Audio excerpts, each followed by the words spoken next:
Football বিশ্বের এখন একটা বার্নিং কোয়েশ্চেন হলো নেইমার 2026 ফুটবল বিশ্বকাপটা খেলতে পারবেন কিনা। কারণ আমরা সবাই জানি নেইমারের একটা সার্জারি হবে লেফট নিতে।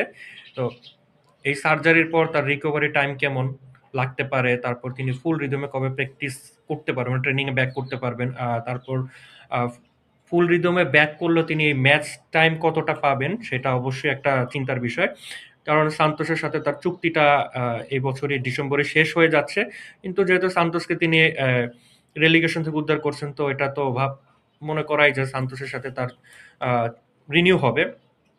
তারপর ব্রাজিলের এই যে 6 মাস এখন সময়টা হাতে আছে বিশ্বকাপের আগে, তো এখন পর্যন্ত আমি দেখলাম যে ফুটমবে ফ্রান্সের সাথে একটা ম্যাচ খেলার সম্ভাবনা আছে, বাট এখনো অফিসিয়াল কোনো কনফার্মেশন আসে নাই।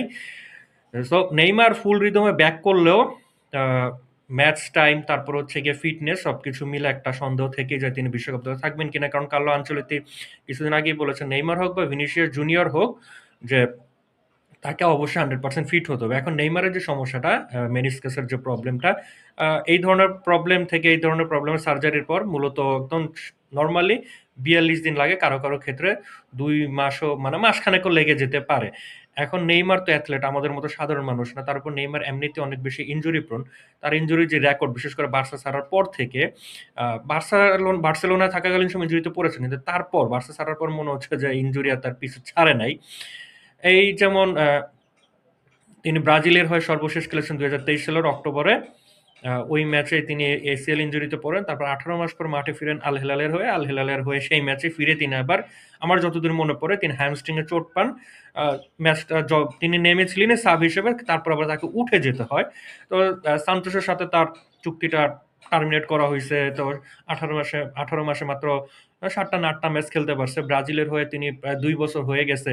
এই বছর সান্তোসের হয়েও যে খুব একটা বেশি, মানে তিনি একদম ইনজুরি মুক্তভাবে খেলতে পেরেছেন তা বলা যায় না। 38টা ম্যাচের মধ্যে মাত্র 19টা ম্যাচ তিনি খেলছেন। তার মধ্যে এই যে ইনজুরির সমস্যাটা, মানে বা হাঁটুর যে মেনিসকাসের যে প্রবলেমটা, এটা আগে থেকেই ছিল। তাকে ওয়ার্ন করা হয়েছিল, তিনি ওটা পাত্তা দেন নাই, কারণ সান্তোসের অবস্থা খুব একটা বেশি ভালো ছিল না। সো তিনি তার ডেডিকেশনটা দেখিয়েছেন। আহ, এখন ওইটার কারণে এখন সার্জারি হইলে বোঝা যাবে যে আসলে কতদিন লাগতে পারে। তবে সার্জারি হয়ে তিনি ট্রেনিং এ ব্যাক করবেন, ফুল রিদমে রান আপ স্টাপ করবেন, ম্যাচ টাইম সবকিছু মিলে হাতে যে সময় আছে, তো সান্তোসের সাথে রিনিউ করলো, মাঠে ফিরতে ফিরতে ধরে নিলাম যেটা তার মার্চ তো হয়েই যাবে, মার্চ শেষ হয়েও যেতে পারে। তারপর ম্যাচ টাইম, ল্যাক অফ তারপর ফিটনেস, এই সবকিছু মিলে এখন আমি বলবো যে ভালোই সন্দেহ আছে। এখন ফুটবল লাভার হিসেবে এটাই কামনা, নেইমার দ্রুত মাঠে ফিরে আসবেন এবং হাতে যে অল্প সময় পাবেন এর মধ্যে নিজেকে প্রস্তুত করে বিশ্বকাপ দলের জায়গা করে নেবেন।